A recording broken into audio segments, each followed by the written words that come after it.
how do you know what is worth sharing and what makes for a compelling story or a compelling presence? Well, so to me, if it starts with story and voice, and then the next stage of social media is content and execution, what you post and how you post it. It's incredibly important to understand the evaluation and the optimization of that posting. And looking at the metrics, the analytics, the data is something that every artist must do. And for Instagram, you have to have a business account or an artist account to get access to that. Facebook, Twitter have incredibly powerful analytics.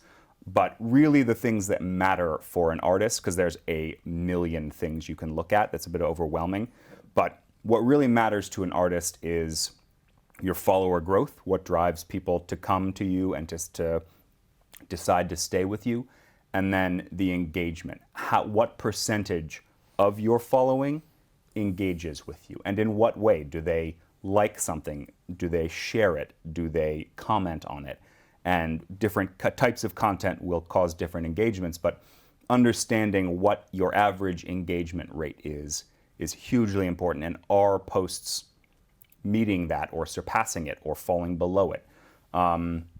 Those two things alone are the most important metrics you can learn as an artist. Things like your demographic, where they are, when they're online, when they're on social platforms. Those are important pieces of info, and they can help you post at the best times, etc. Although it's certainly not gospel what they say. But I think just as a general indicator. But understanding those metrics is hugely important. So when you're scrolling through both your feed and other people's feeds, you want to look at how many followers they have, but more important ultimately than that number is how many followers are actually engaging with their content. So when deciding the kinds of things to share, the kind of content to create, following the feedback is a key way of not only discovering what maybe is authentic or worth sharing, but also what your audience really wants to see and hear. Absolutely, because you're trying to build a community, and a community that responds to you. And so part of the work of social media is, for an artist, is adapting to what they actually respond to. And the only way you do that is by looking at the numbers and understanding. For instance, like I've had an artist where they love landscape photography and they're great at it. And they would post landscape photographs on their Instagram. Beautiful images.